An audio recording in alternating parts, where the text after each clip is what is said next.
Hello everyone and welcome to another brand new series. This series is going to be the one that you guys voted on the name for. What if Ash left after the Orange Islands?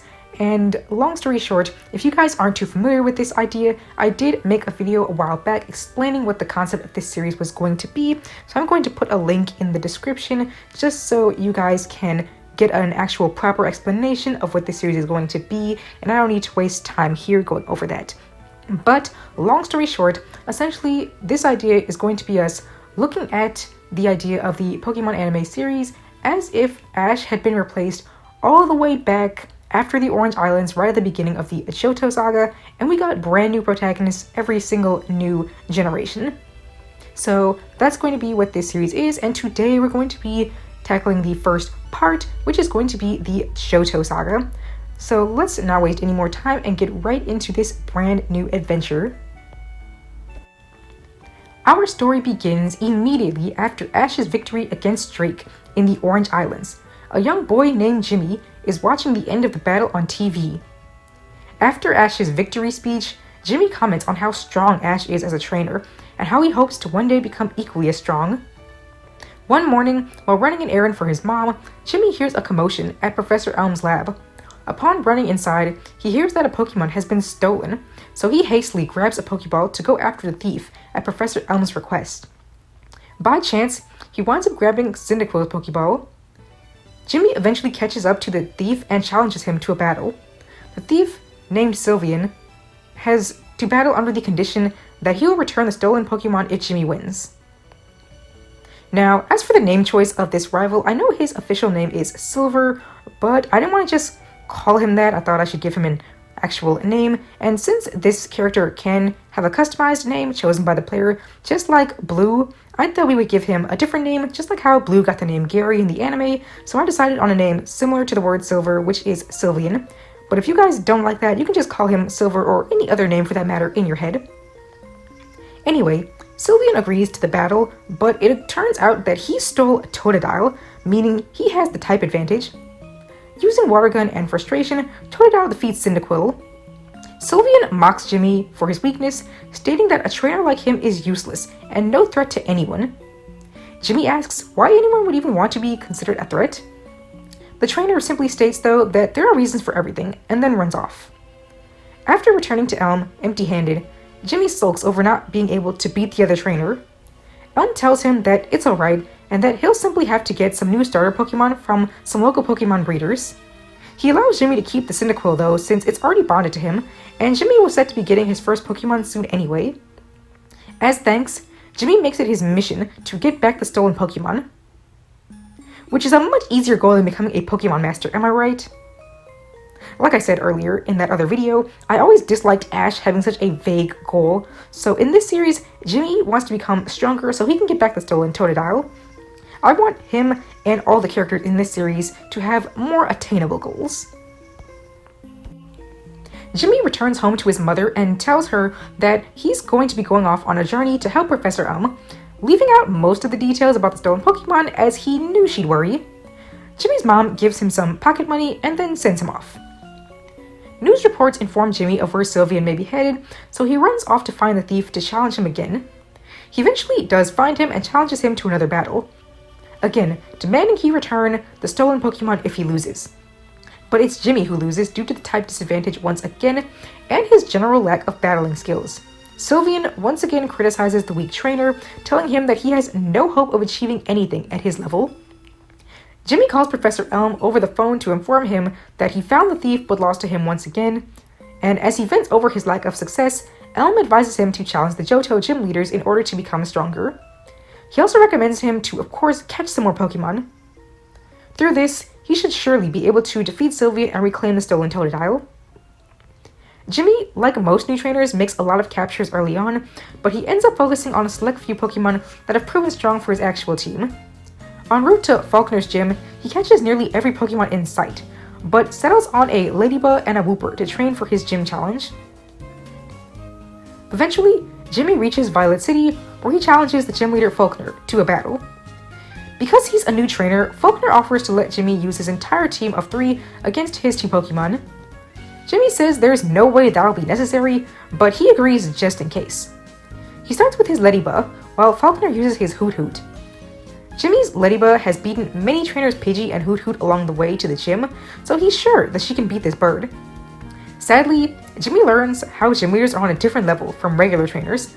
Ladybug battles as hard as she can, but sadly there isn't much she can do to Falconer's Hoot Hoot.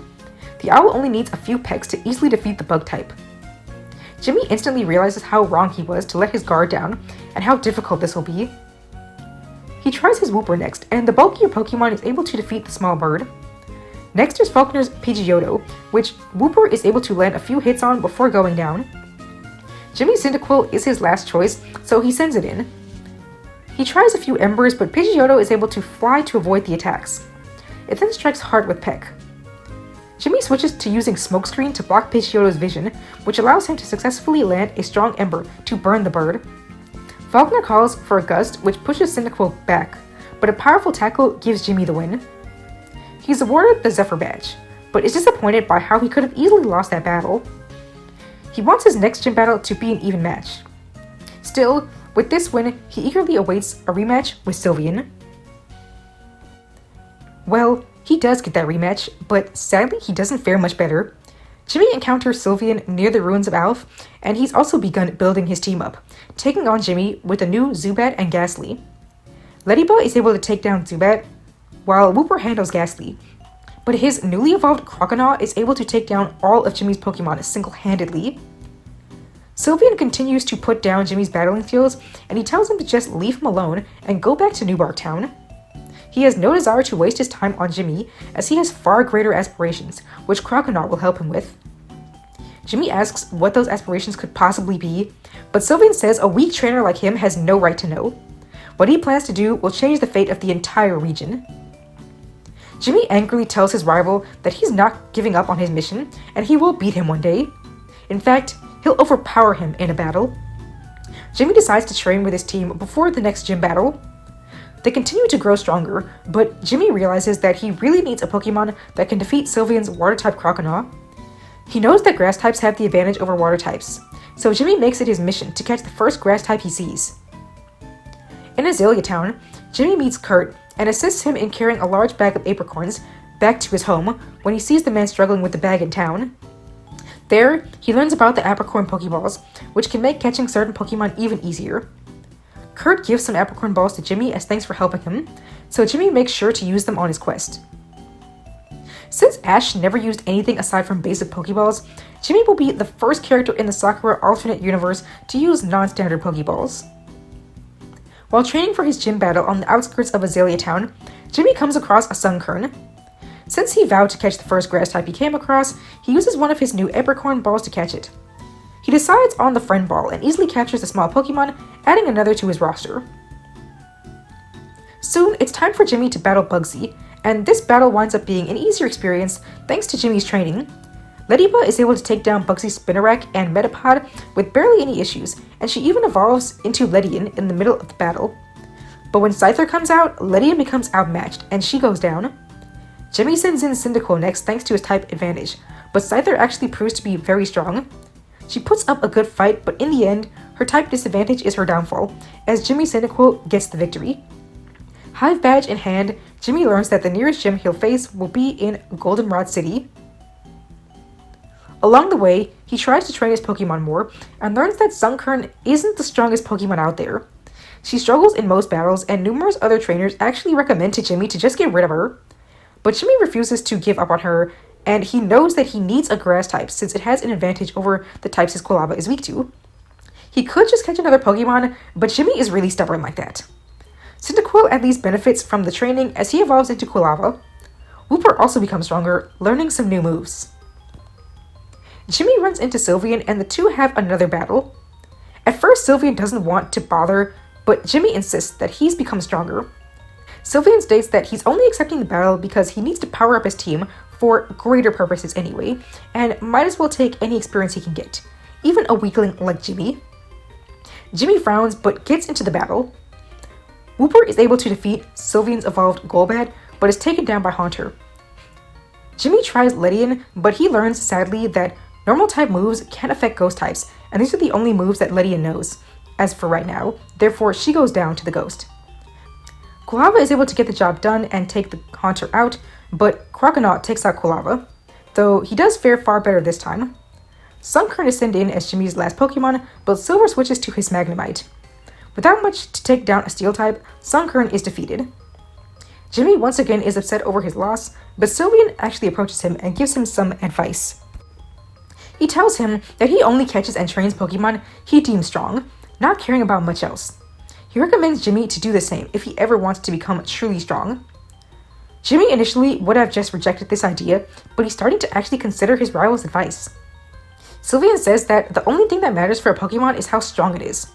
Those are the only ones who can help trainers achieve their goals. He tells Jimmy to think about his words.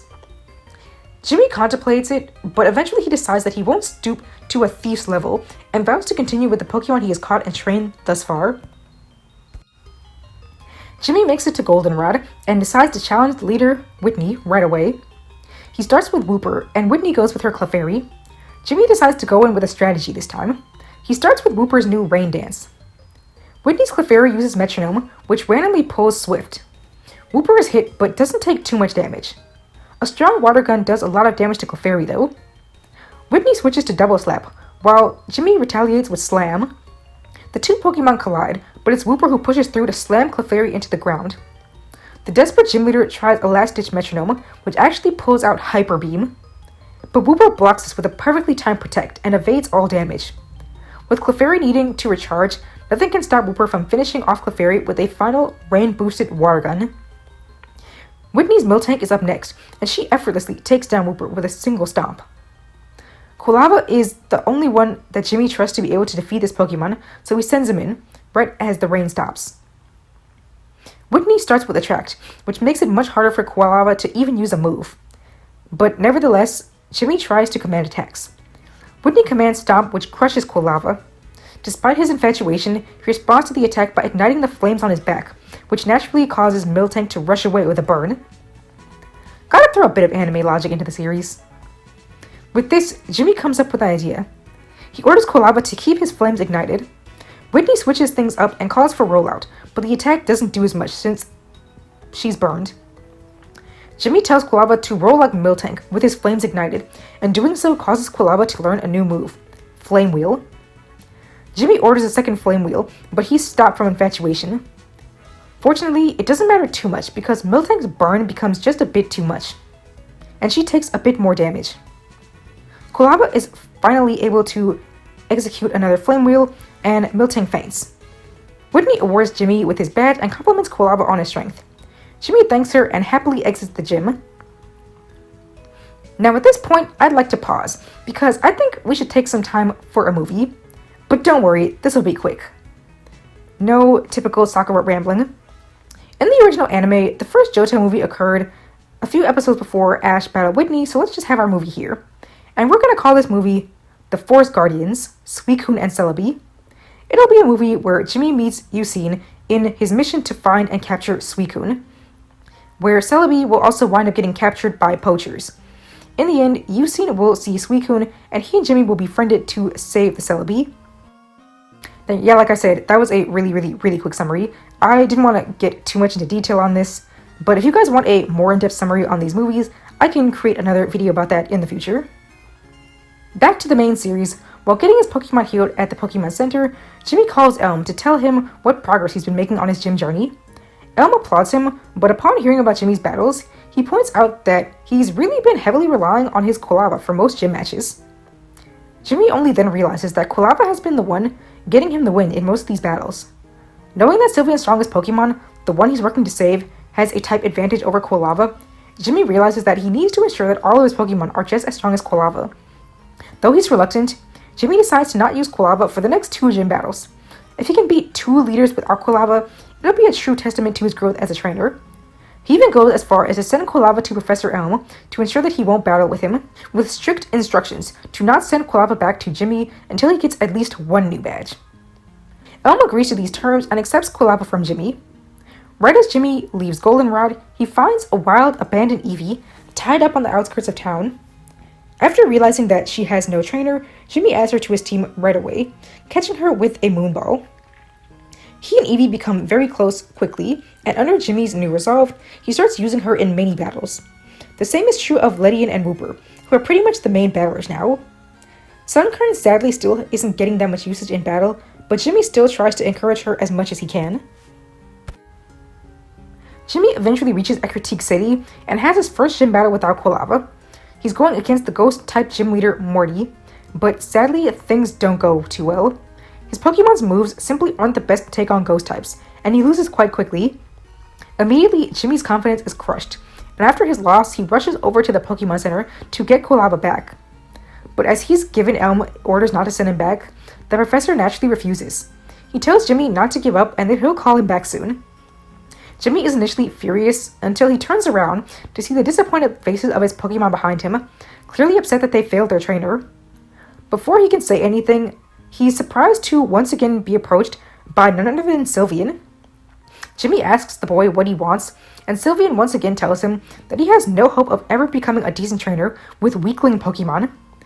He informs him that his own Haunter swept Morty's team easily, so Jimmy's problem must be that his Pokemon just aren't good enough. Sylveon doesn't have that issue though, since he only catches worthy Pokemon, powerful Pokemon who can defeat any and every opponent. Jimmy asks again what he needs all of these super strong Pokemon for, and what his special mission is. Sylveon tells him that he plans to defeat an extremely powerful opponent, and can't afford to waste time on unsatisfactory battlers. He needs the best. If Jimmy can't understand that, he'll only continue to lose. Jimmy tells him that he's wrong. A good trainer can raise any Pokemon to be amazing. And if Sylveon doesn't understand that, his Pokemon will never reach their true potential. The red-headed boy's expression changes for a brief moment, becoming softer. But he quickly says that Jimmy is delusional and walks off. Jimmy stands quietly for a second, eyes on the ground, then angrily yells at the other boy that he's wrong. He looks back at the sad faces of his Pokemon and apologizes to them. He says that Sylveon is wrong. He needs to do better as a trainer, and he will. He promises his team that they'll get stronger by training, and they'll beat Morty together. After a long day of training, Jimmy goes back to challenge Morty at nightfall. Morty sends out a Mischievous first, and Jimmy surprises Morty by sending out his Sunkern, a Pokemon he didn't even use last time. Jimmy starts off with Sunny Day, while Morty orders Mischievous to use Shadow Ball, which hits Sunkern hard. But Jimmy strikes back with a new move, Giga Drain. After draining Mischievous of most of her health, Sunkern is ready to strike. Morty commands Nightshade this time, while Jimmy orders Giga Drain again. Both attacks hit, but Sunkern's attack awards her with recovered energy. Morty is fed up with this and commands Psywave, but Jimmy counters back with Sunkern's newest move, Solar Beam. Mischievous fires her attack, but Sunkern's Solar Beam blasts through it and hits Mischievous for the knockout. Sunkern has defeated a gym leader's Pokemon on her own, an amazing feat. Morty is impressed, but doesn't let this distract him. He sends out a Haunter and immediately puts a stop to Jimmy's plans. He has Haunter use Hypnosis, putting Sunkern out of commission easily. A single Shadow Ball is enough to take her down. But Jimmy is satisfied with Sunkern's results, and sends out Ledian, as he figures the speedy flying type will be a better matchup against the tricky ghost type opponent. Morty starts with Hypnosis, but Ledian is fast enough to avoid the attack. She goes behind Haunter and uses her newest attack, Thief. The dark type move slams Haunter and does major damage. Morty tries to go on the offensive with a Shadow Ball, but Ledian is just too fast and avoids every attack. Another new Thief attack hits Haunter and takes it down. Morty's Gengar is his last choice, and he goes in for a Nightshade right off the bat. Ledian's speed allows her to dodge, and she hits a strong Thief. But now Gengar is able to hit a close-range Shadow Ball and take Ledian down. Eevee is Jimmy's last choice, and he orders her to use Focus Energy. Morty orders a Hypnosis, which puts Eevee to sleep. Jimmy calls out to Eevee to wake up, but he gets no such luck. Morty calls for Dream Eater, which drains Eevee of her health. Eevee seems to be stuck in the middle of a nightmare, and Jimmy calls out to Eevee once again, begging for her to wake up. Gengar rushes in and smacks Eevee into the air, and Jimmy just barely catches her. He asks her if she's okay, and when she finally wakes up, heavily injured, she looks into the concerned eyes of her trainer. Eevee begins glowing and evolves into Umbreon. Morty is stunned by the evolution, and Jimmy sends the now Umbreon back into the field. He commands a Bite attack, which now with her new power is enough to take Gengar out in a few hits. Impressed by the battle, Morty awards Jimmy with not only a badge, but a Sunstone to evolve his Sunkern.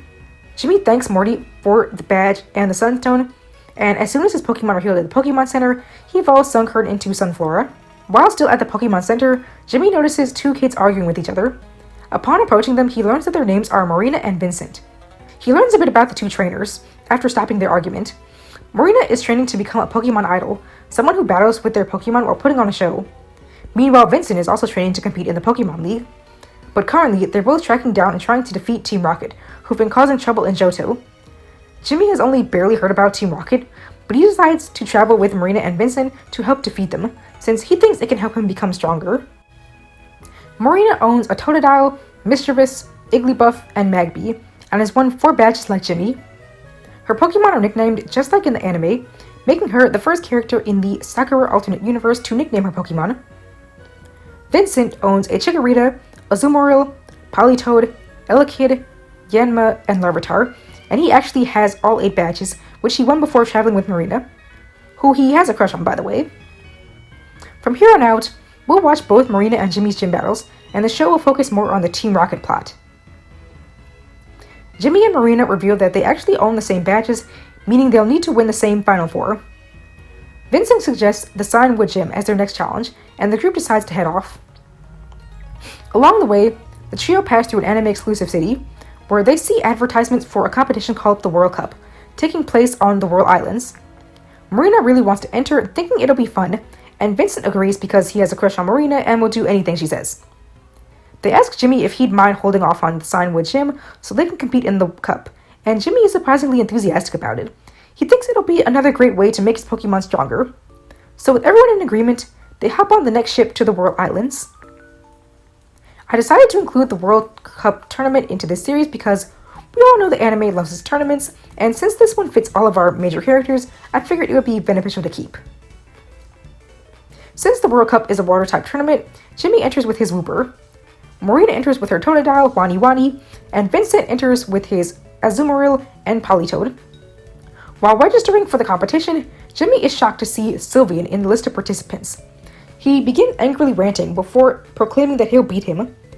Marina and Vincent are naturally confused until Jimmy explains to them that Sylveon is a Pokemon thief, and he is actually on his own journey to reclaim the Pokemon that Sylveon stole for Professor Elm. Marina and Vincent are shocked to hear this, so they all vow to knock Sylveon out of the competition if they are given the opportunity.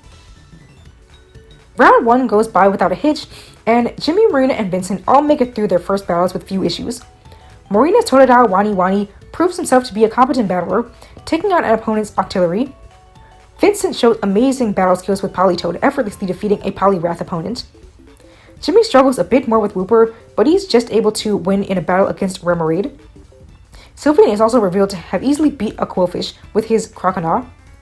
Our main cast moves it into the top 32 and move on. The next day, round 2 begins, and things get much harder. Marina and Vincent move on with ease, but Jimmy's Wooper once again has a hard time. He's battling a Lantern, and despite the type disadvantage, he easily dodges Wooper's attacks and hits back hard with his own. Jimmy tells Wooper to power through though, telling him that they need to win this if they are ever to beat Sylveon.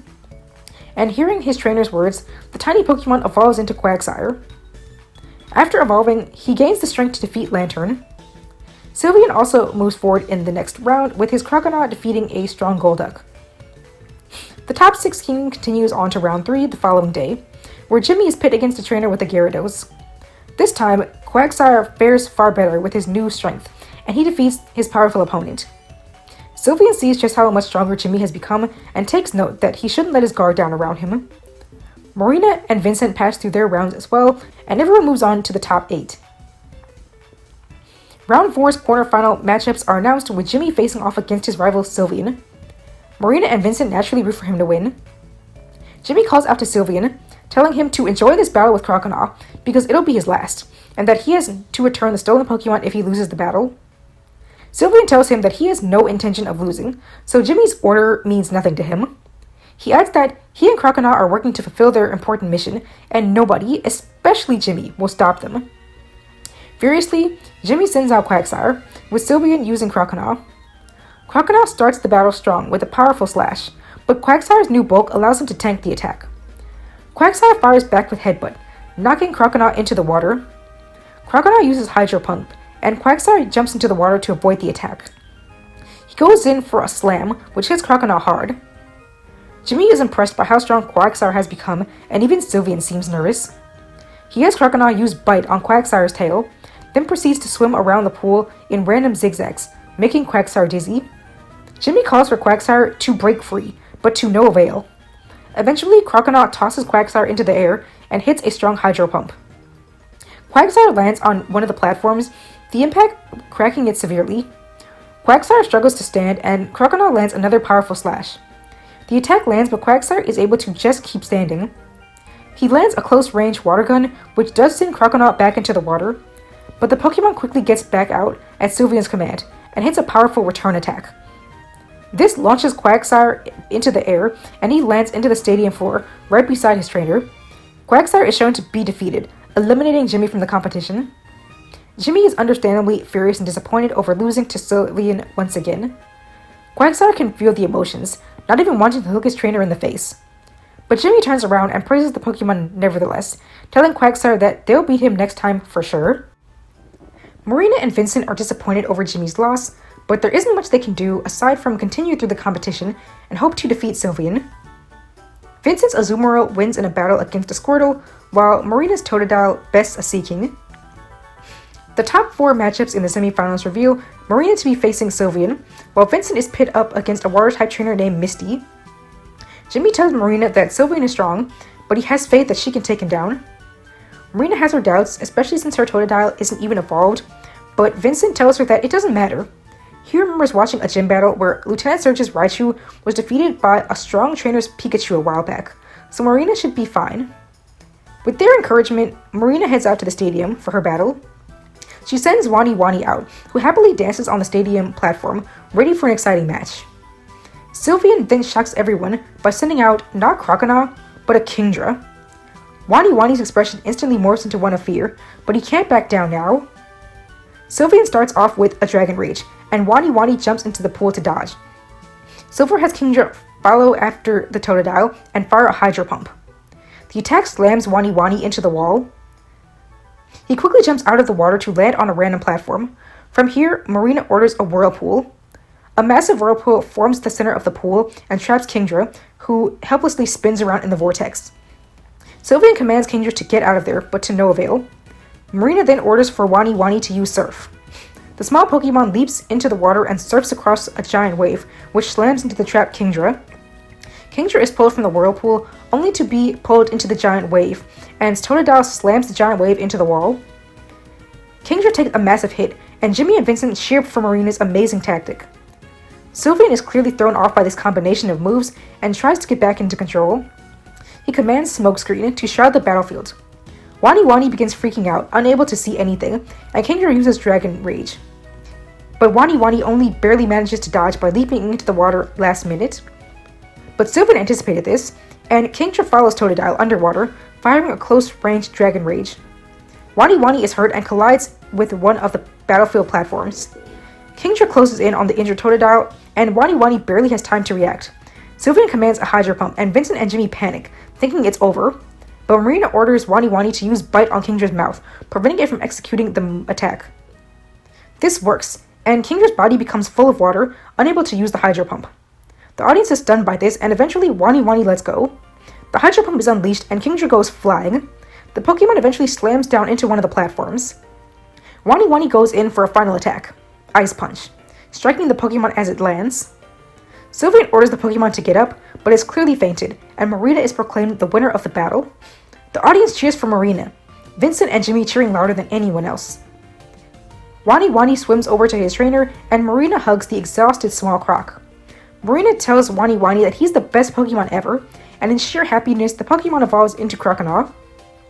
The audience cheers even louder, while Sylveon quietly returns his Pokemon and exits the battlefield. Jimmy runs off to confront Sylveon after the battle and finds him right near the docks. He demands that Sylveon hand over the stolen Crocodile since he lost, but Sylveon states that it was only Jimmy who made this ridiculous demand of him, whereas Marina did not. As such, he's not giving up his Pokemon, and Jimmy angrily yells at him even more. Sylveon tells him to just give up on this silly mission of his as it's pointless. He should focus his time on things that have some value. And this is where Jimmy asks what exactly this oh so important goal of his is, since he's never exactly explained what it is. What do you need a Croconaut for? Sylvian states that he already told him he's training to battle and defeat an incredibly powerful entity, and Jimmy wouldn't be able to understand. Sylvian asks who this entity is and if it's a powerful legendary Pokemon or something, but Sylvian says that it's none of their business. His goal requires true strength, and that's the only thing he plans to focus on. He then boards a boat which is sending the defeated trainers back to Johto's mainland. Powerless to do anything else, Jimmy makes it back to the stadium to see Vincent has won his battle with Politoed. That means only one thing. Marina and Vincent will be facing each other in the finals. The finals of the World Cup take place the next day. Vincent is a bit nervous about battling his crush, but promises her a good battle. He decides to use his Azumarill, while Marina of course goes with Wani Wani. Vincent starts off with Bubble Beam, while Marina commands Ice Punch. As Croconaut destroys the barrage of bubbles, a beautiful trail of sparkles circles around both Pokemon. Croconaut lands a powerful punch, but Azumarill blocks it. She grabs Wani Wani's fist, begins spinning it in a circle, and then tosses him into the pool. Marina decides to use this to her advantage and commands Wani Wani to use Surf. The giant wave crashes into Azumarill, but again it seems to barely do any damage. Croconaut rushes in for another Ice Punch, while Azumarill goes for an Icy Wind. The freezing cold attack slows Wani Wani down as he runs, and by the time he reaches Azumarill, it's harder for him to use the move. So Azumarill can counter with a close-range Iron Tail. Wani Wani takes a hard hit to the face, but quickly uses Bite to grab Azumarill's tail. He flings Azumarill into the water, and from there, Marina orders a Whirlpool. Azumarill appears to be trapped, as Kingdra was in the previous round, but Vincent tells Azumarill to swim around the Whirlpool. Azumarill gets swimming and starts building up speed. Despite her trap not working as intended, Marina tells Wani Wani to use Surf anyway. He goes in for the attack, but Vincent has Azumarill use Iron Tail to split the Surf wave in half. Wani Wani goes flying, and Vincent orders a close-range Iron Tail. Spinning its tail like a lasso, Azumarill's tail collides with Wani Wani's head. Azumarill uses Bubble Beam to soften his fall into the water. Meanwhile, Wani Wani crashes into a stadium platform, unconscious. With Wani Wani clearly defeated, Vincent is declared the winner of the battle, and the World Cup tournament as a whole. Marina returns Wani Wani and compliments Vincent on a great battle. Jimmy cheers for both of them in the stands and becomes fired up to get back to battling on the mainland, so he can become stronger and defeat Sylvia the next time they battle.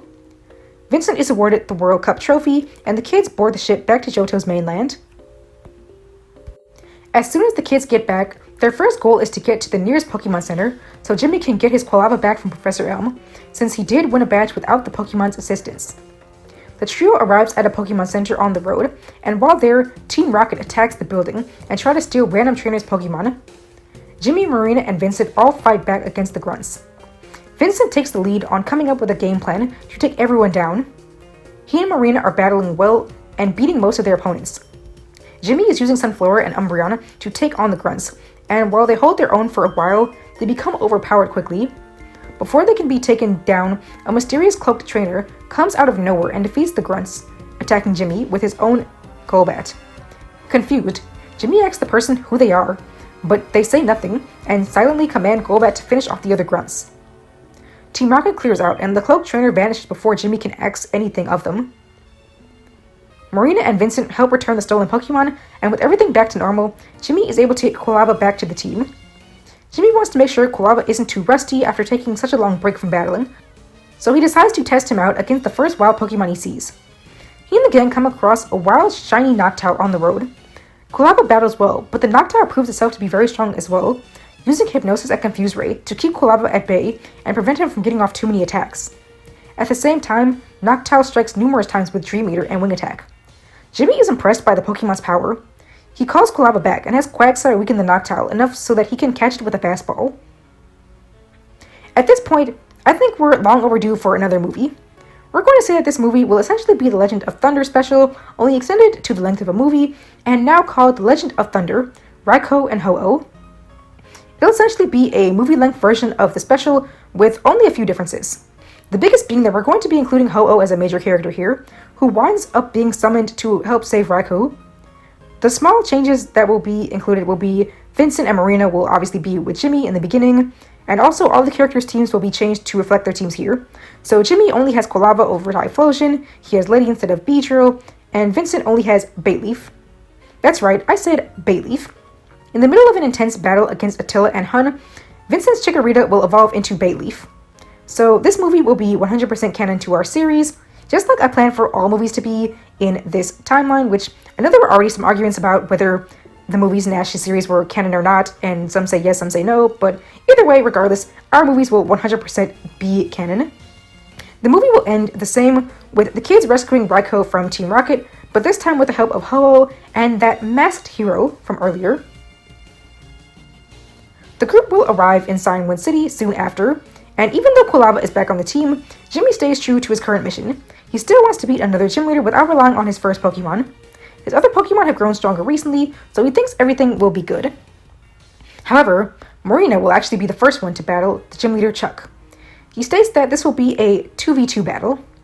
Chuck starts out with his Machoke, and Marina uses Little Miss, her Mischievous. As soon as Marina sends this Pokemon out, Chuck grimaces. Little Miss starts by spinning around and shooting off Psybeams at Machoke. The Pokemon tries to block the attacks, but due to how Little Miss is firing the attacks off, Machoke can't avoid them. But what confuses Jimmy and Vincent is how Chuck isn't fighting back. However, the gym leader admits that his Machoke only knows fighting and normal type moves, and can't hit a ghost type Pokemon. As such, it quickly becomes overpowered. Once Machoke goes down, Chuck sends out his Poliwrath. And while she hits hard with her Psybeam and Shadow Ball attacks, Poliwrath is strong enough to weaken Little Miss heavily with Water Gun. But right before her Pokemon faints, Marina has her use Destiny Bond, which takes Poliwrath out, along with Little Miss. Marina effortlessly wins without needing to do much, therefore, and Chuck hands over his badge, but he's clearly not happy about it. Later that afternoon, it's Jimmy's turn, and things start out differently. Chuck starts out with his Poliwrath this time, not wanting a repeat of the last battle where he got countered by a ghost type. But Jimmy uses his Sunflora first. Sunflora immediately uses Sunny Day to start off. Poliwrath, on the other hand, goes with Double Slap. Sunflora takes a lot of damage, but she remains strong. Jimmy orders a Solar Beam, which blasts Poliwrath into the gym wall. Chuck decides not to hold back, and commands a submission attack. Sunflora gets hurled into the ground and struggles to get back to her feet. Poliwrath goes in for another submission, but Sunflora dodges at the last second and grabs Poliwrath. She uses Giga Drain to take the opponent down and recover a little bit of her strength. Chuck sends out his Machoke second, and orders a Cross Chop immediately. The move does heavy damage, but Sunflora stands her ground. Right before the sunlight fades, Sunflora fires off another Solar Beam. Machop uses a Karate Chop through the powerful beam and defeats Sunflora though, taking no damage from the attack. Jimmy sends out his new Noctowl next, and at this point he's basically won. He has Noctowl use Hypnosis to put Machoke to sleep. From here, Machoke becomes a sitting duck, powerless to defend itself against Noctowl's wing attack. Jimmy finishes things off with Dream Eater, awarding him his 5th gym badge, and the second that he won without Quilava. With this, Jimmy officially views himself as a proper trainer, capable of training a full team of Pokemon. He calls Elm about his gym win afterward, and the professor praises Jimmy on how he's evolved as a trainer. No longer is he just relying on brute physical strength, but now he's incorporating more strategy into his battles. The trio learns that their next gym battle will be in Olivine City, but along the way, they run into Team Rocket again. They're attempting to steal random trainers' Pokemon, but Vincent, Jimmy, and Marina rush in to put a stop to them. Once again, Vincent takes most of the lead in the battles. However, in a battle against Wungrunt, Vincent's Yanma struggles against an enemy Raticate. That is, until the mysterious Max trainer shows up to lend a helping hand. Vincent asks the identity of the Max trainer, but once again, they say nothing. But Vincent doesn't really care too much, so long as they're helping them. He uses his Elekid and Larvitar to help out. Elekid paralyzes most of the opponents, while Larvitar uses Screech to disorient them. As they fight back, Larvitar actually evolves into Pupitar. Bayleaf, meanwhile, is able to use her Vine Whip to restrain the Pokemon and follow up with Razor Leaf to take down many of the Pokemon. Eventually, the Grunts are forced to retreat. The gang is pleased, and the Max trainer actually goes up to them and tells them that they've heard that Team Rocket are planning on doing something really big soon, and they should be prepared. Marina asks how they know this, and they simply say that they have inside information on Team Rocket, but leave it at that. They just need to defeat them before they can cause any more harm. And with that, everyone then parts ways, with Jimmy and his friends not only growing more curious about this trainer, but also more concerned and cautious over Team Rocket. With all of that done, the group heads over to the gym. Jasmine is the next gym leader to be faced, and Jimmy is up first. The battle will be a 2v2 just like with Chuck before her. Jasmine starts off with her Magnemite. On Jimmy's side, Kolava enters the battlefield in his first gym battle since his return. The Volcano Pokemon is fired up and ready to get into the battle. Jasmine orders a Thunderbolt, but Kolava dodges with his new trick that he learned during his break. Dig. He leaps into the ground, burrowing quickly, and lands a powerful hit on Magnemite. Jasmine tries a Thunder Wave, but Jimmy counters with Flame Wheel. The attack slams into Magnemite for heavy damage, but Kolava still gets paralyzed by the Thunder Wave. Jasmine tries to go for a major hit, Zap Cannon. Jimmy tells Kolava to dodge with Dig. Kolava is a bit slower due to the paralysis, but he's able to get underground just quick enough to avoid the Zap Cannon. He bursts out of the ground with a Flame Wheel and defeats Magnemite. Steelix is Jasmine's last Pokemon, and Jimmy goes for Flame Wheel. Jasmine calls for Sandstorm that pushes Kolava back and blinds him. Jimmy orders a Dig to avoid the crazy Sandstorm, but it seems this is what Jasmine wanted. She orders a Dig of her own, and Steelix dives underground. The massive Pokemon locates the small Kolava and slams into it, launching them both back above ground, with Kolava fainting. Jimmy praises Kolava for his hard work and sends out Quagsire next. Jimmy orders Water Gun, but Steelix blocks the attack and hits hard with Iron Tail. It then goes in for Bite, but Quagsire hits it with a close-range Water Gun, which pushes Steelix back. Jasmine tells Steelix to avoid the attack with Dig, but now Jimmy seems happy at Jasmine's move choice. Quagsire uses a new move, Earthquake, and the attack does heavy damage to the underground Pokemon.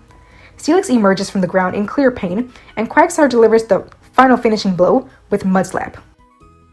Jimmy gets his badge, and Jasmine offers to battle Marina in an hour after her team is healed. Marina's battle comes up next, once Jasmine returns, and things start out well enough. Her Mag B, nicknamed BB, battles a Magneton with few issues, as he avoids getting paralyzed by Thunder Wave with elegant dodges and is quick enough to deal hard hits with his special attack combinations. He uses Fire Spin, then jumps through the vortex of flames with his arms out to gather more fire. He's then able to strike an even more powerful Fire Punch to take out the Magneton. When Steelix comes out, she switches to Wani Wani. Wani Wani deals heavy damage with his Whirlpool, trapping Steelix and keeping her at bay. He almost takes Steelix out, but falls to a powerful Dig. BB comes back in, but struggles against the giant and very powerful Pokemon. Things are looking bleak, and Jasmine tries to finish things up with Iron Tail. At the last minute, Marina tells BB to grab the Iron Tail. Amazingly, the tiny Pokemon is able to hold back the very strong, large Pokemon's Iron Tail. As BB fights to hold back the attack, he evolves into Magmar. He's then able to finish off the Steelix with a more powerful Fire Punch. After Marina gets her badge, the group departs Olivine Town.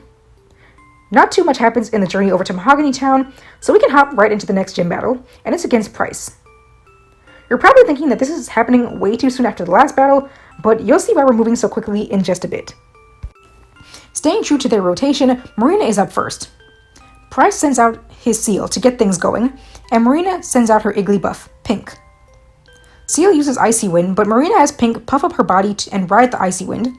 While fluttering about, Marina tells Pink to begin charging up Solar Beam. Pryce switches to Aurora Beam, but Pink fires her attack to intercept. The collision of attacks results in an explosion, shrouding the battlefield in smoke. Seal fires off Aurora Beams at random, but fails to hit the balloon Pokemon, who avoids the attacks by floating around. The Igglybuff uses Sing, and Seal falls asleep. As the smoke clears, Seal is utterly powerless. Marina has Pink use Zap Cannon, which knocks Seal out. Yes, Igglybuff could learn Zap Cannon by TM in Gen 2. Last for Pryce is his Piloswine. Piloswine uses Blizzard while Pink goes for a Solar Beam. The attacks seem even, but Piloswine's attack winds up overpowering Pink and she faints. BB is sent in to replace the Igglybuff. Piloswine charges in for a Fury attack, and BB intercepts with Fire Punch. Pryce calls for a Blizzard, but Fire Spin melts the ice and traps Piloswine in a fiery vortex. Marina has BB use his special move from the last battle, and he runs through the Fire Spin with his arms out to hit an even stronger Fire Punch, and this defeats Piloswine, earning Marina her 7th badge. And you know the drill, Jimmy's battle is up next. This time, Pryce starts with a Dugong, and Jimmy uses his Umbreon. Jimmy has Umbreon use her new move, Faint Attack, to start things off, and it hits Dugong hard. Dugong uses Ice Beam, but Umbreon is agile enough to dodge every shot. Pryce decides to try some more close-up attacks, and orders Headbutt. But as Dugong gets close enough, Umbreon uses Confuse Ray.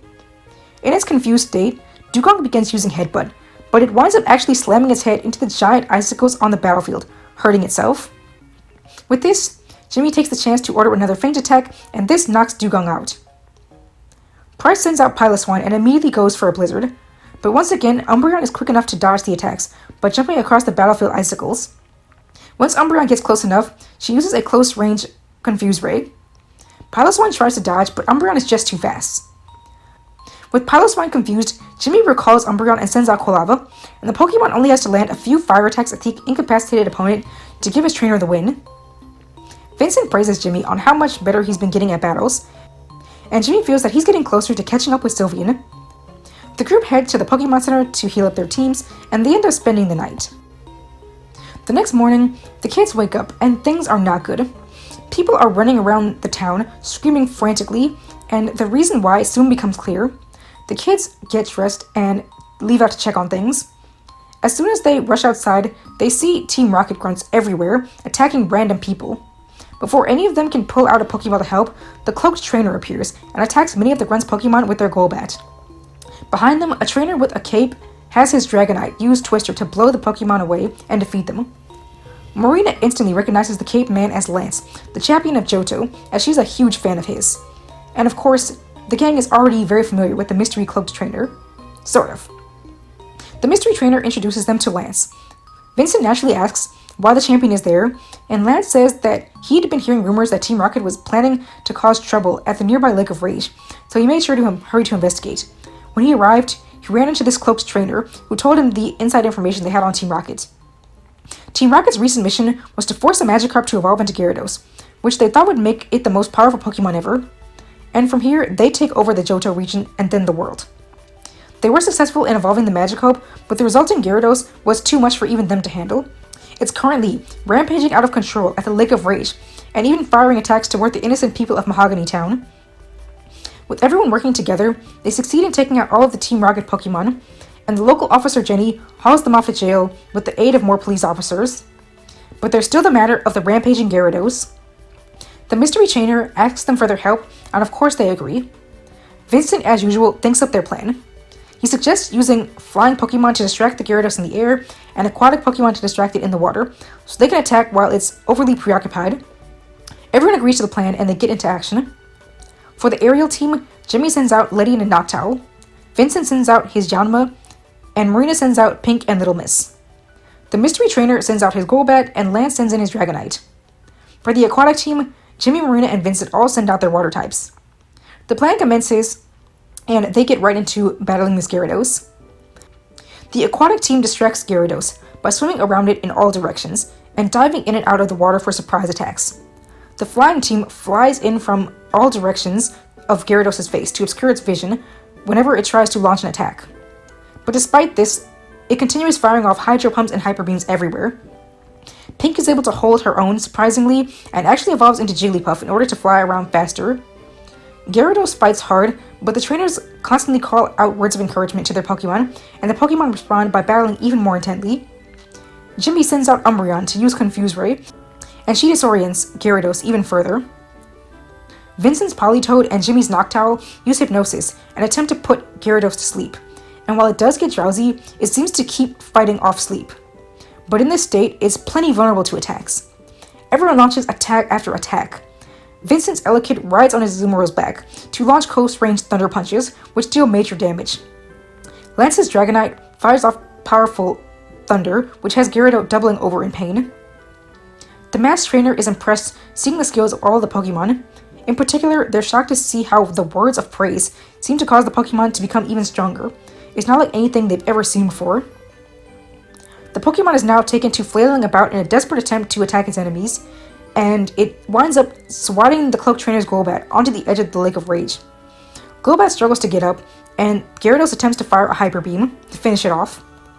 The Masked Trainer runs over and throws their body in front of their Pokemon to shield them from the attack, and while the attack misses hitting them directly, they are launched backward. Jimmy runs over and asks the trainer if they're okay, and they say that they are, and Golbat looks at the injured trainer, and in his passion to keep fighting, evolves into Crobat. He then uses Sonic Boom directly at Gyarados' face, which has it crashing into the water. It attempts to get up, but is pummeled with numerous attacks from the other Pokemon, and unable to fight back. Lance then pulls out an Ultra Ball and hurls it at the injured Pokemon. Amazingly, he succeeds in the capture, and the lake is then calmed. Everyone celebrates over the great job in stopping the rampaging Gyarados. Jimmy tells the masked trainer that they were lucky Golbat evolved at the perfect moment, and Vincent comments that Golbat is an interesting species that can only evolve when their bond with their trainer is really strong. This seems to shock the masked trainer, and they reply that they're really happy to see how much Crobat cares for them, as they've never really thought about their bond with their Pokemon before. But after seeing how all of Jimmy, Marina, and Vincent's Pokemon battled today, perhaps they should take a greater interest in it. Their voice is now a bit different, noticeably brighter, Jimmy thinks, and he's happy to hear it. With everything calmed down at the Lake of Rage, the group heads back to Mahogany Town, where the club trainer tells them that this was only one part of Team Rocket's mission. They're crafting a backup plan as they speak, and they need to go to their hideout to stop the higher-ups from continuing on in their mission. Marina asks where this hideout is, and the trainer says that it's actually in town. Vincent asks how the mysterious trainer got this information, and they simply state that someone close to them has intel on Team Rocket, and now they're using it to stop them. Jimmy asks how they have this connection to Team Rocket, but they brush him off, stating that it's not important right now. They have to focus on stopping them. The trainer takes them to a strange-looking shop that Lance heard recently popped up in town. The trainer tells everyone that it's a secret hideout of Team Rocket, and that the team executives and admins are likely in there. With that information, the gang burst into the shop. 2 rocket grunts are standing in the back, blocking a door. But Lance has Dragonite use Twister to blow them into the air. A follow-up Hyper Beam blasts the door down. They run through the door and make their way down numerous sets of stairs until they reach a final room.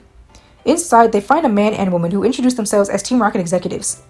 The executives angrily ask what they're doing in their hideout, but the cloak trainer simply demands to know what Team Rocket's next plan is. A threat from Lance is enough to get them talking, and they basically state that if they want to know, they'll have to go to the radio tower in Goldenrod. Naturally, this has everyone concerned that something huge is about to happen, so with no choice, they decide they must go to Goldenrod City. But how will they get there that fast? Well, an Officer Jenny, who's shown up to arrest the Team Rocket members, offers to use her Xatu to teleport them to the city in an instant, and they take up that offer. Jenny says that they can take the Pokemon with them, so they can teleport back. Lance, being the champion, is the one entrusted with Xatu. The Psychic types successfully transport them all to the middle of Goldenrod City. When they get to the radio tower, the place is surrounded by Team Rocket grunts. The cloak trainer tells them that they best give up on their plans now, because they're all going down. One grunt tells them that they're too late, and that they may as well leave. Team Rocket will be in control of the entire Johto region in a matter of minutes. The cloak trainer tells them that they won't allow that to happen. Ever since they learned of Team Rocket, their goal has always been to stop them. They were pleased to hear of the organization's defeat back in Kanto, but was furious to hear of their plans to continue their reign of terror in Johto. But this time, Team Rocket will be stopped for good, and no one will get in his way. At this, Jimmy, Vincent, and Marina send out all of their Pokemon. Lance sends out his Dragonite and the Red Gyarados who wants revenge, and the Mystery Trainer uses his Crobat. From here, it basically becomes a war zone. Everyone's Pokemon battles with all of their might, and in the midst of the battle, Jimmy, Marina, and Vincent's starter Pokemon all wind up evolving together. With this power-up, along with everyone else's help, they defeat every single Team Rocket grunt, and demand entry into the tower. One grunt grins, saying, "Fine, they're probably too late anyway." Regardless, the kids make their way inside, with Lance keeping an eye on the defeated grunts. As everyone rushes to the top of the tower, they meet the man who calls himself the top executive, Dr. Namba. Vincent tells him that his lackeys are defeated, so he may as well give up. The mystery trainer demands to know what Team Rocket is after and why. The top executive, Namba, explains that everything they've been doing has been for the purpose of attracting the attention of Team Rocket's original boss, Giovanni. They tried to reach out to him for ages, but were unsuccessful in getting to him. Recently, they've been trying to execute many of his original plans before disbandment, such as stealing Pokemon of the Johto region and unleashing chaos through the Red Gyarados. In doing so, they hoped that their boss would see their actions and revive their organization so that they could get back to their original plan of taking over the world. The last part of their plan was using Johto's radio tower to broadcast their crimes to their boss, in the hopes that he'd bring Team Rocket back to their glory days. Marina yells that this plan is beyond stupid and selfish. She berates them for tormenting the people of Johto for their selfish desires to keep a horrific organization alive. The cloaked trainer adds that Team Rocket's boss ended the organization for a reason, and it's crazy to even try to get him to start it up again. Dr. Namba tells them to shut up and pulls a strange device out of a drawer and sends out an entire team of Pokemon. But these Pokemon have odd headgear on, and they look overwhelmingly aggressive. Namba states that he is not only the Team Rocket top executive, but also a loyal Team Rocket scientist, and that he created this headgear to allow Pokemon to surpass their natural power in terms of battle strength. Jimmy, Marina, and Vincent send out several Pokemon to counter. The battle is intense, and the radio tower winds up being heavily damaged. Many of the Pokemon are injured, and several of Jimmy, Marina, and Vincent's Pokemon have fainted. The Cloak Trainer eventually uses their Crobat to destroy the device that Namba was holding with a Sonic Boom attack. With the device destroyed, Jimmy, Marina, and Vincent are able to defeat the top executive's Pokemon. Despite his Pokemon having fainted, Namba says that things aren't over yet. Even without his Pokemon, Giovanni should be there any minute. But in that moment, Lance bursts through the door with Officer Jenny, who places him under arrest. The man tries to escape, but Vincent has Meganium grab and subdue him with a Vine Whip. Once arrested, the man is taken down to one of many police cars and is thrown in with more Team Rocket grunts. Officer Jenny also has the pleasure of informing the executive the police were quietly contacted by Team Rocket's boss, who told them that he had no intent and no interest in reviving the organization, as he promised someone important to him that he would leave that in the past. As such, he wants his former grunts to properly be prosecuted. This stuns the top executive, Namba, who mutters that this means Team Rocket is officially done for good.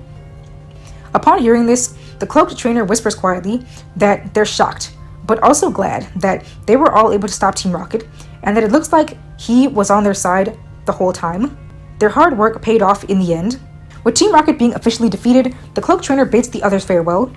Before leaving, they compliment Jimmy on his strength, saying that he's a really strong trainer, one worthy of respect.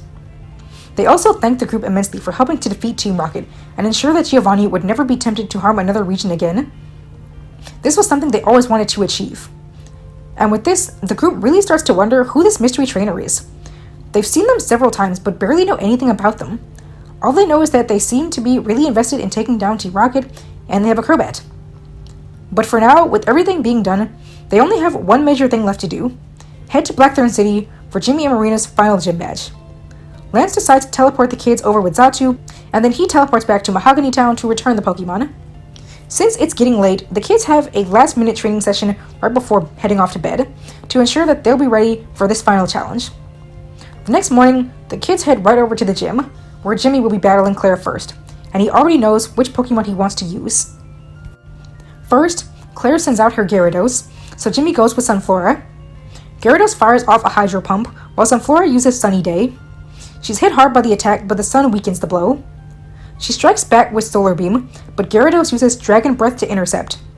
A huge explosion shakes the entire gym. Sunflora uses Giga Drain for a bit of damage, and Claire orders Dragon Breath again. Sunflora gets hit and knocked into the gym pool, but since she can't swim, she struggles to move. Claire decides to finish things off with a Hyper Beam. Jimmy tells Sunflora to counter with Solar Beam, and the attacks collide and cause another massive explosion, sending water flying out of the pool. Sunflora is shown to have fainted. The harsh sunlight fades as well. Jimmy calls the Pokemon back and sends in Ledian.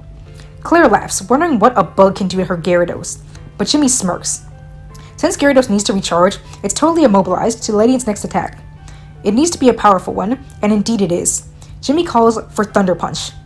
Claire is shocked, but has no time to react, as her Pokemon is hit with a powerful Electric Punch, which knocks it out. Jimmy smiles and thanks Vincent for having his Elekid teach Ledian Thunder Punch. Claire doesn't let the loss faze her, and she sends her Dragonair in next. Dragonair starts with a Thunder, but Ledian dodges with Agility. Jimmy tells her to fly close, which the bug does. As she gets in close, Jimmy calls for her next attack, as she hits a strong Ice Punch, another new move, learned from Wani Wani, and this deals heavy damage to Dragonair. Dragonair uses Twister, which sends Ledian flying into the gym wall. Once again, Claire commands Hyper Beam, which Ledian only just dodges. She closes in on Dragonair, but the Serpent leaps into the water to avoid the attack. So Jimmy has Ledian use Thunder Punch onto the pool, which brutally shocks Dragonair. The Pokemon resurfaces with static surging throughout her body. Jimmy orders Ledian to Ice Punch the stunned Dragonair. Right as she prepares to land the attack, Dragonair uses a last-ditch close-range Thunder. The attacks collide and both Pokemon are defeated. Now they each only have one left. Claire sends out her Kingdra, and Jimmy sends out Noctowl. Kingdra starts things off with Twister, and Noctowl also shows off a new attack, Mirror Move. Noctowl is hit hard, but Kingdra takes big damage from the super effective move. Claire switches to a strong Hydro Pump, which knocks Noctowl back. Jimmy has Noctowl go in close with Wing Attack, but Claire uses this chance to have Kingdra hit a close-range Hyper Beam to stop him. The bird is hit and nearly falls into the water, but he's able to stay strong and fly back up. Now Jimmy is free to execute his true plan. While Kingdra needs to recharge, Noctowl can freely go in for Hypnosis. Once the Sea Beast is asleep, Noctowl is able to use Dream Eater to do heavy damage and recover from his previous damage. Kingdra eventually does wake up, but at that point, she's severely fatigued. Claire tries one last Hydro Pump, and Noctowl intercepts with Mirror Move. Noctowl's Hydro Pump also strikes the water, causing Kingdra to slam into the wall of the pool. The Pokemon is dazed, and Noctowl finishes things up with a critical Wing Attack. Jimmy is thrilled to have been able to pull off his final gym battle win, utilizing numerous strategies he learned over his journey, and he's glad he was able to win without using Typhlosion. Claire is upset over her loss, but properly rewards Jimmy with his badge. Marina asks if she can have another battle later that day, but Claire says that she can actually battle her right now, since she has more Pokemon with her, and since she's so upset over that loss she just had, she's ready for another challenger. This surprises all of the trainers, but Marina agrees to take the battle. Claire actually starts things off by sending out a Charizard. To combat this, Marina sends out Wani Wani. This battle is intense and the Pokemon battle well, but Charizard really doesn't have many moves it can use against Wani Wani. A barrage of Dragon Rage attacks halts Wani Wani, allowing Charizard to go in for a Seismic Toss. But before he can be slammed into the water, he uses Whirlpool. A vortex of water rises from the pool in a majestic fashion and collides with both Charizard and his captive Wani Wani. He's able to escape Charizard's grip in this way. He then submerges Charizard into the waterfall, knocking it out. Claire's next Pokemon is another Dragonair. This one, however, battles much differently than the one Jimmy faced. It uses Ice Beam to freeze Wani Wani in the whirlpool, and then goes in close to use Slam. Marina recalls Wani Wani and sends in Pink. Pink is able to use Psychic to send Dragonair hurtling into the air. Marina then has Pink use Blizzard to deal major super effective damage. Dragonair strikes back with Surf, but Pink is able to levitate elegantly into the air to avoid the water. She then takes control of the water with Psychic to attack Dragonair with its own attack. A final Blizzard takes down Dragonair, and Claire is beyond furious over losing 2 Pokemon before even defeating one of Marina's. Claire decides that her final Pokemon will be her Dragonite. Marina switches back to Wani Wani. The Feraligatr and Dragonite duke it out for a while, with Wani Wani seeming to have the upper hand. An Ice Punch to the stomach deals heavy damage, and has Dragonair toppling over. He's able to use Whirlpool attacks to slam Dragonite around, and even knock it into the water. Wani Wani tries to go in for an Ice Punch underwater, but this is where Dragonite turns things around and uses Thunder underwater. This lands a clean hit on Wani Wani, knocking it out. Little Miss is next, and due to Wani Wani doing so much damage, Little Miss has an easier time facing the weakened dragon.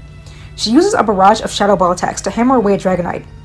Dragonite attempts to use several powerful attacks like Fire Blast and Dragon Breath, but Mischievous is able to vanish into the ghostly air and hit Dragonite from behind with Psybeams. Claire orders her Pokemon to pursue Little Miss, but she dodges with the grace of an aerial dancer and hits more Shadow Ball attacks. Claire says that she's done playing around and has her Pokemon use Outrage, and this does heavy damage to Little Miss. Marina commands Mischievous to use Destiny Bond, but she's so stunned from the previous attack that she's unable to execute the move. Claire's Dragonite finishes her opponent off with another Outrage.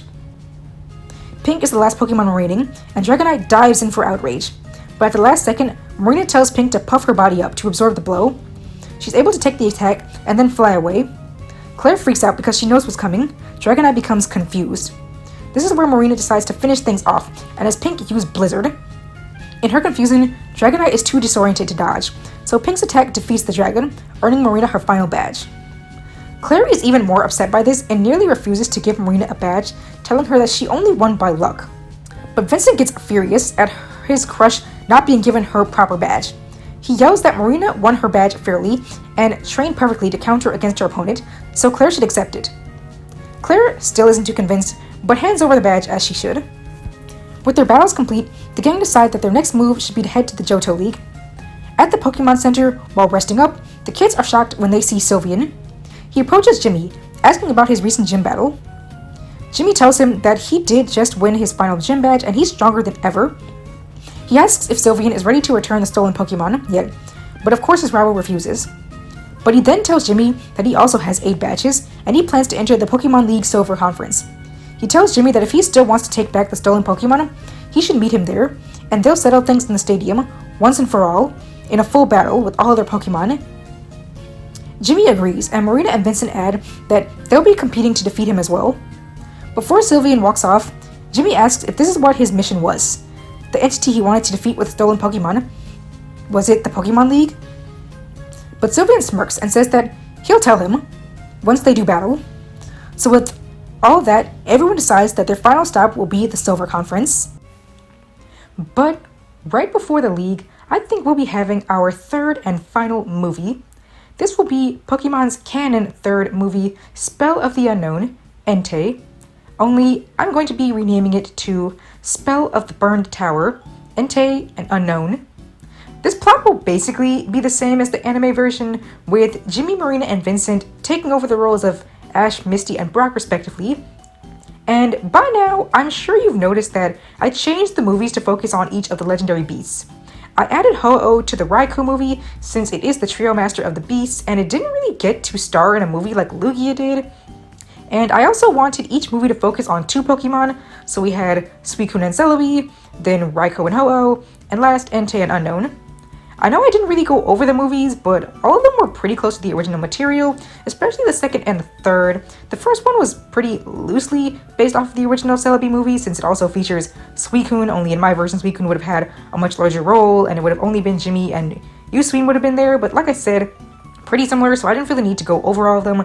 But like I said, if you guys want a separate video focusing on all of these, Sakura Universe movies, just let me know in the comments, and I'll see what I can do. Kids head over to the Silver Conference and train as much as they can along the way. In one episode along the way, Marina will find a moonstone which she'll use to evolve Pink into Wigglytuff. After a long journey, the kids make it to the site of the Silver Conference, Silvertown. And right now, I'm just going to put on screen all 3 of the main characters' teams just so you remember what they are. Jimmy's final team is Typhlosion, Ledian, Sunflora, Quagsire, Umbreon, and Noctowl. Marina's final team is Feraligatr, Mischievous, Wigglytuff, and Magmar. And Vincent's final team is Meganium, Azumarill, Politoed, Yanma, Elekid, and Pupitar. So, let's get into the league. Now, going by the anime and as explained by Bulbapedia, the Silver Conference has over 200 competitors, and it also has a really uncommon structure where the amount of contestants is reduced in 3 rounds of 1v1 battles. Trainers are apparently judged based on their battling ability here, and it's possible that a trainer may still be able to advance to the semifinals even if he or she has 1 loss. The top 48 trainers then move on to the preliminaries. Now, while this would be a very interesting thing to incorporate, it would be just a bit much to go through for the purpose of a video like this. And let's be real, I already know what you guys are waiting for. So let's introduce something which will probably remain a staple for this series. I'm going to be including battle montages for the early league matches so we can spend most of our time and efforts on the more important battles. You can let me know what you think of this in the comments. Now, let's get moving.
kids make it through the preliminaries into the top 48.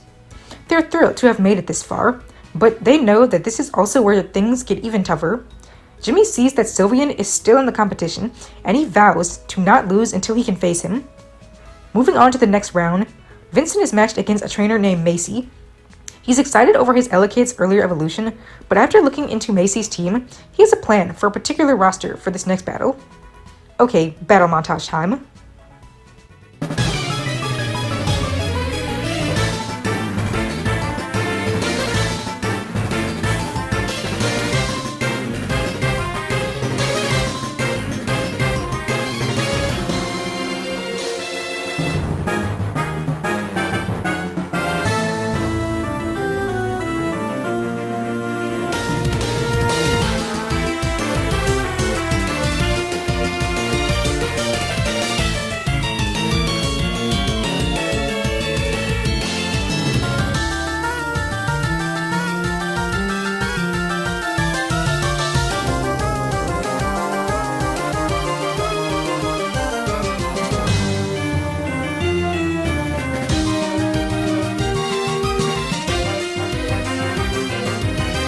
Marina and Jimmy celebrate Vincent's victory. At the battle's conclusion, Marina sees that she'll be battling next. She's pit against a girl named Casey. Let's see how that battle goes.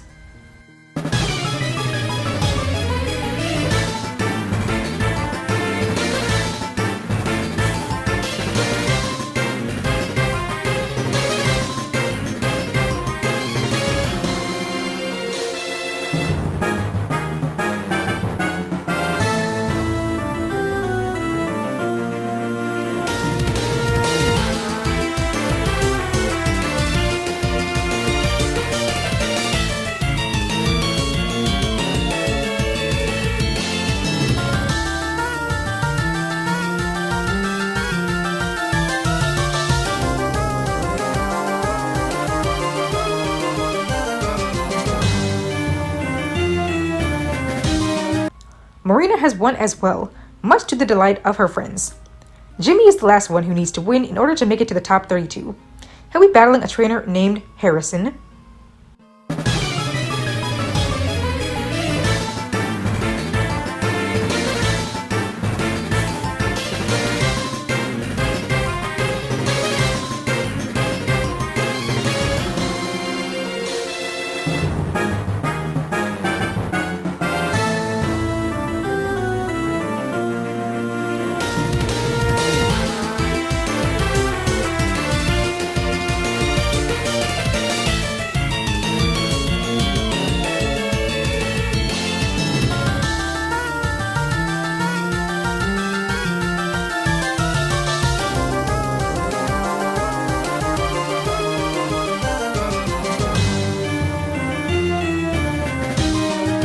This victory from Jimmy means all trainers now have a spot in the top 32. Let's see how these battles turn out.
With Vincent and Marina losing in the top 32, Jimmy is on his own now. Of course, the trainers are disappointed over their losses, but as they're sulking, they are approached by a young woman. The woman greets Marina and compliments her on her battle style. Marina is delighted over the praise, stating that she wants to become a Pokemon idol. The woman asks Marina if she's ever heard of Pokemon contests or coordinators, and Marina says that she hasn't. The woman officially introduces herself as Vivian Meridian and claims that she hosts Pokemon contests in the Hoenn region. She tells Marina that her battle style matches Pokemon coordinators, and she's shocked to find out that she's never heard of them. She tells Marina that she shows a lot of promise and recommends her checking out contests in Hoenn. Marina says that she'll surely and certainly look into them and forgets all about her sadness over the loss. Vincent equally praises her and recommends her to definitely check them out, since he would love to see her doing something very similar to what she already enjoys doing. So, Jimmy is the sole trainer of the trio who makes it to the top 16, and as he looks at the screen of the person he's paired against, he can't believe it. It's going to be Sylveon. Marina and Vincent instantly perk up. Despite their losses, they're happy to see that Jimmy will finally be able to challenge Sylveon once again, and they're certain he'll win. Jimmy thanks his friends for their encouragement and gets ready for his battle against his rival. The battle is scheduled for the next morning. The night before, Jimmy thinks over his entire adventure. Everything he's done has led to this moment, a full battle against his rival, putting everything on the line. This will be the final test of his skills as a trainer, his test to prove he could train a full team of strong Pokemon capable of taking on his greatest opponent. On the battlefield the next morning, Jimmy is standing and waiting for Sylveon, but he's not there yet. It's only been a couple of minutes, but the crowd is starting to get impatient. Finally, a figure appears from the opposite side of the stadium, and Jimmy is stunned. It's the cloaked trainer, the one who helped them defeat Team Rocket. Jimmy is as confused as the audience. He asks what is going on. The trainer then pulls off his disguise and throws it to the side. Jimmy cannot believe it. It's Sylveon. The entire time it was Sylveon. The announcer and audience are unsure of what's going on, but with Sylveon revealing himself as the proper opponent, the battle is allowed to begin. Jimmy asks Sylveon what on earth is going on, but Sylveon doesn't answer. Instead, he simply sends out his Crobat. He tells Jimmy that he hopes he'll show the same strength here as he showed against Team Rocket. Jimmy has no clue what is going on, but he sends out his first Pokemon, the first Pokemon he ever caught, Ledian. Sylveon begins by commanding Sonic Boom, but Ledian is fast enough to dodge easily. Crobat goes in close for Bite, but Jimmy orders a close-range Thunder Punch. The attack does heavy damage, but Ledian is hurt by the bite as well. Jimmy orders Sylveon to explain himself. Sylveon keeps his promise. He says Jimmy has earned the right to an answer. The entire time, everything he did, it wasn't to compete in the Pokemon League, it was to stop Team Rocket. He stole for Radigator, went on an entire journey, all to stop them. He commands Crobat to use Wing Attack. Ledian counters with Ice Punch. Both of the super effective moves do heavy damage. The flying types continue to duke it out in an aerial battle, neither giving an inch. Sylveon orders another Wing Attack. Crobat closes in on his opponent, but at the last second, Jimmy tells Ledian to spin out of the way, then strike Crobat with another Ice Punch from behind. The attack successfully lands, and Crobat is defeated, giving Jimmy the first win of the match. Upon his Pokemon being defeated, Sylveon actually smiles. He tells Jimmy that he's truly improved and is unrecognizable from the rookie trainer who he first battled long ago. He sends out Gengar as his next Pokemon. Jimmy returns Ledian and switches to his Umbreon. He then asks Sylveon what his connection with Team Rocket is. Sylveon admits that Team Rocket was actually formed by someone he knew, someone he was really close to. At first he was horrified to learn that someone he trusted was a part of Team Rocket, and he realized that he needed to do something to stop them. He orders Gengar to use Mean Look, trapping Umbreon into the battle. Immediately afterward, he commands Shadow Ball, while Jimmy has Umbreon dodge and use Confuse Ray. The attack lands and Gengar becomes confused, allowing Umbreon to strike with a barrage of feint attacks. Jimmy wants to finish things and orders a final feint attack, but as she gets in front of her opponent, Sylveon orders Gengar to use Dynamic Punch. The attack lands and Umbreon becomes confused as well. Once again, the Pokemon go back and forth with attacks, though they struggle as they are both confused. Eventually, they snap out of confusion, and Jimmy tells Umbreon to use Thief. Umbreon goes in for her attack, but right as she strikes Gengar, Sylveon uses his secret weapon, Destiny Bond. The attack is executed and Gengar faints. Umbreon is then taken down as well. As Jimmy recalls Umbreon, he asks Sylveon who this person was in Team Rocket. Sylveon answers it was actually their leader, the boss of Team Rocket, Giovanni. Jimmy is shocked by this, but before he can ask another question, Sylveon sends out his Magneton. Jimmy chooses to counter with Quagsire. Sylveon compliments Jimmy, stating that he's really mastered type matchups. That said, it won't be enough. He orders his Magneton to use Tri-Attack. Quagsire attempts to dodge, but Magneton simply fires off more and more attacks. Eventually, one of the elemental beams strikes him, freezing his lower body. With Quagsire immobile, Magneton has a better advantage. He strikes with Hidden Power, which seems to do a lot of damage. Jimmy has Quagsire hit back with Water Gun to block the Hidden Power, and the attacks cancel each other out. Sylveon orders his Pokemon to get in close and use a point-blank Hyper Beam. The huge attack does major damage to Quagsire, sending him flying. This does destroy the ice, which encased his legs, but he's heavily injured. With Magneton needing to recharge though, he uses an Earthquake to do big damage. Somehow, Magneton holds on, and a final blast of Tri-Attack defeats Quagsire. Jimmy is stunned by this loss, as are Marina and Vincent in the crowd. Jimmy had been doing so well, only to lose when he had a huge advantage. But Jimmy doesn't let the defeat knock him off his game. Sylveon then speaks, saying it was the boss of Team Rocket, Giovanni, who taught him how easily one could work around a type disadvantage. The man was an expert at battling, and wanted Sylveon to be the same way. Jimmy asks why, and how he even knew the man. But Sylveon tells him to just send out his next Pokemon. Jimmy doesn't even hesitate. He brings in Typhlosion. Sylveon has Magneton unleash a powerful thunder, which heavily injures Typhlosion. But Jimmy tells his starter to power through and to use Flamethrower. The Pokemon does so, and Magneton is defeated from the strong attack. Sylveon returns the Pokemon and sends out a Pokemon Jimmy hasn't seen before, an Alakazam. Jimmy recalls Typhlosion and sends out his Noctowl. Noctowl and Alakazam are both fortresses to be reckoned with. Alakazam fires off psychic attacks back to back, but Noctowl dodges with precise elegance. Jimmy tries out his hypnosis strategy, but Alakazam uses his own psychic powers to send the attack right back at Noctowl. Noctowl falls asleep, and from there he is hit with a barrage of attacks from Alakazam. Sylveon taunts Jimmy, telling him that he may have become a better battler, but he still won't be winning this. His Alakazam hits Noctowl with a Zap Cannon. Jimmy fears the worst, but it seems this attack snapped Noctowl awake, though he's obviously weakened. Still, Jimmy commands a Wing Attack, and the attack does make contact, but Alakazam finishes him off with Psychic. As Jimmy returns the Pokemon, Sylveon tells him that Giovanni taught him how to use an opponent's attacks right back at them in order to achieve victory in battle. Jimmy becomes serious, asking Sylveon what his opinion of Team Rocket's leader is. Sylveon is silent for a second before saying that he despises the man.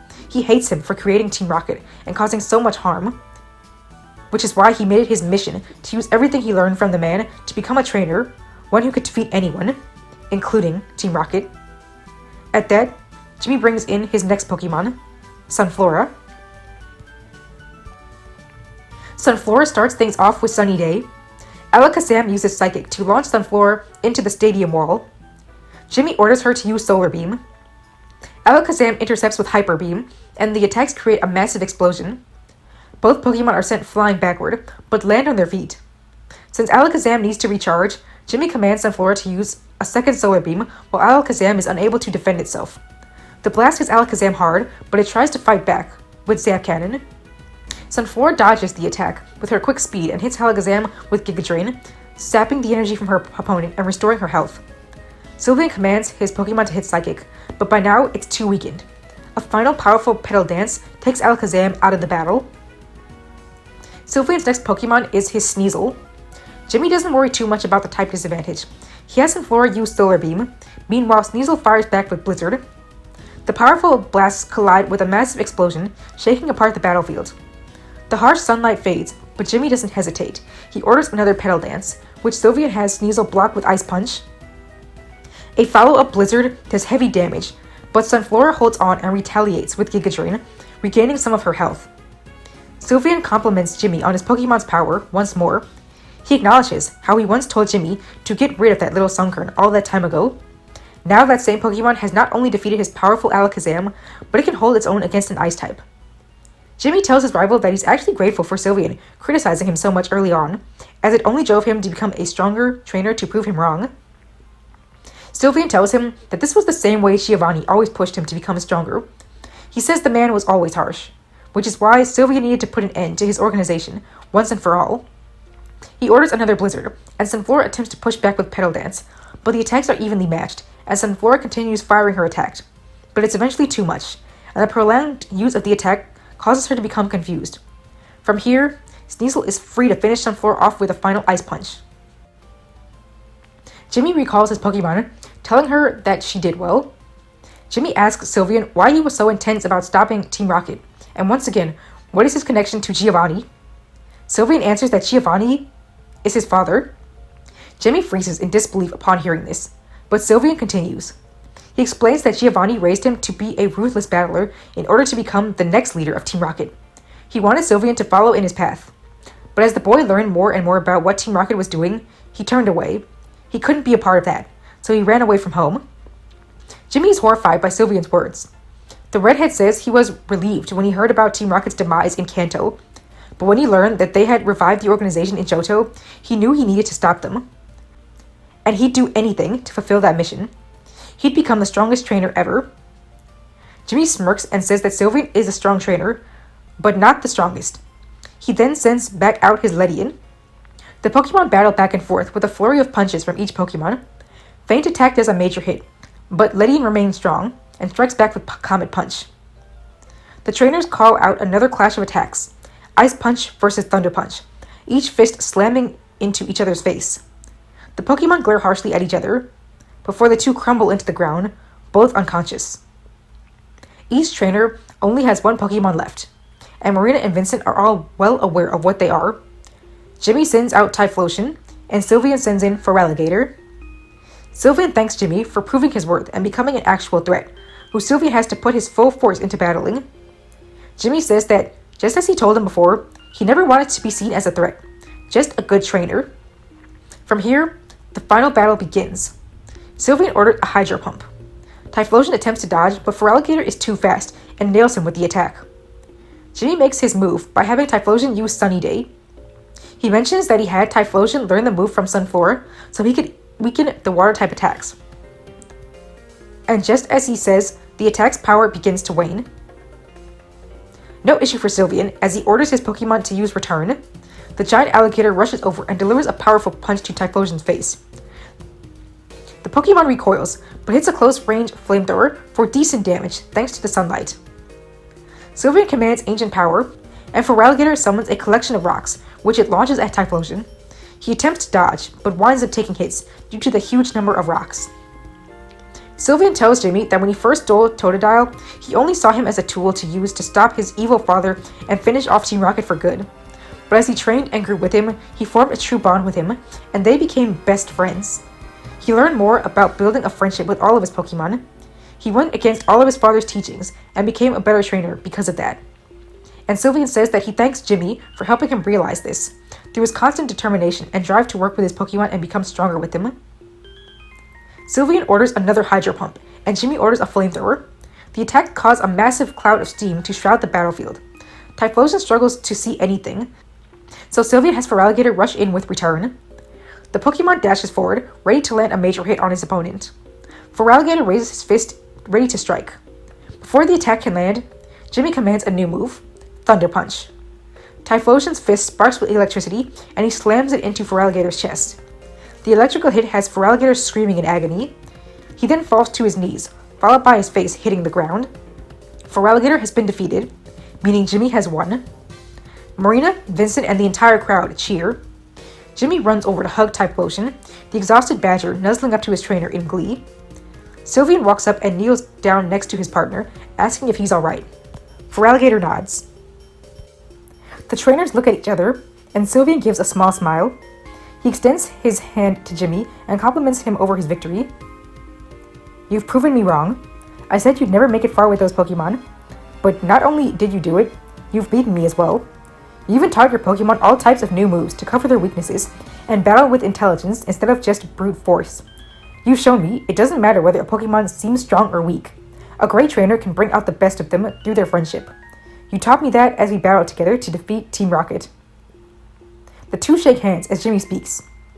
Thanks for the compliment, but aren't you forgetting something? Sylveon sighs. Feraligatr, right? Yeah, it's still a stolen Pokemon. Sylveon nods. But before the conversation can continue, Feraligatr rises to his feet, despite still being injured. He growls lowly at Jimmy and looks him deeply in his eyes. Typhlosion stares back, somewhat tense, but not aggressive. Sylveon then says that it's true, he didn't start out with the best intentions. He stole a Pokemon and criticized those he found weak. But as he explained before, after all this time, he's grown to care about his Pokemon, and he views Feraligatr as his best friend. He apologizes for stealing the Pokemon, but says he only did it because he needed a Pokemon to help him start his journey, so that he could catch and train more, and eventually defeat Team Rocket. Feraligatr is the one who helped him do that, and he's forever grateful, and he can't say goodbye to him now, so he begs for Jimmy's forgiveness and asks to keep Feraligatr. Jimmy tells Sylveon that, to be honest, he stopped truly wanting to take Feraligatr back for a while. More than anything, he just wanted to prove that he could finally surpass his rival, to prove that he could become a formidable opponent in the same way Sylveon was to him. He figured that Feraligatr would have bonded with his trainer after all this time, and the last thing he wants would be to separate friends, but he still hopes that Sylveon will apologize to Professor Elm. Sylveon smiles, happy to see that Jimmy understands him, and offers to go to New Barktown to apologize to Professor Elm directly. Jimmy is pleased to hear this, and gives Sylveon a heartfelt thanks. But the red-haired boy says that before he leaves, he wants to watch the rest of Jimmy's league matches, since after all, he'll be moving to the top 8. Jimmy says that this is fine by him. He turns to Typhlosion and tells him that they should go get him checked out by Nurse Joy before their next match. The Fire-type nods, and the four leave the battlefield together, cheers still loud in the air. Well, Jimmy wound up losing in the top 8, but he really isn't all too upset. He shakes the opposing trainer's hand and congratulates her. As he exits the stadium with a wave to the crowd, he feels content. After all, winning the league was never his end goal. All he ever wanted was to prove himself as a trainer and defeat his rival, and that's what he did. Jimmy reunites with Marina, Vincent, and Sylveon outside the stadium. Sylveon states that he'll be heading to New Barktown to apologize to Professor Elm. Vincent decides to go with him, as he thinks he'll be sticking around in Professor Elm's lab for a while. He wants to learn more about Pokemon. Marina, on the other hand, says that she'll be taking a trip to the Hoenn region, as she really wants to see a Pokemon contest. She's really considering becoming a Pokemon coordinator, since she thinks it'll be perfect in helping her achieve her goal as an idol. Jimmy says that he doesn't know what his next move will be, but he wants to just relax for a bit before making a decision. He tells his friends that they'll of course stay in touch. The trainers wave goodbye, and right before Jimmy leaves, a couple of reporters run up to him begging for a quick interview. Jimmy blushes, shy over the attention. He isn't even sure of what he wants to say, but he thinks back to before he started his journey, when he saw an interview of Ash Ketchum winning the Orange League on TV. He remembers how much that video encouraged him, and he becomes encouraged to say a few words to encourage trainers of the future.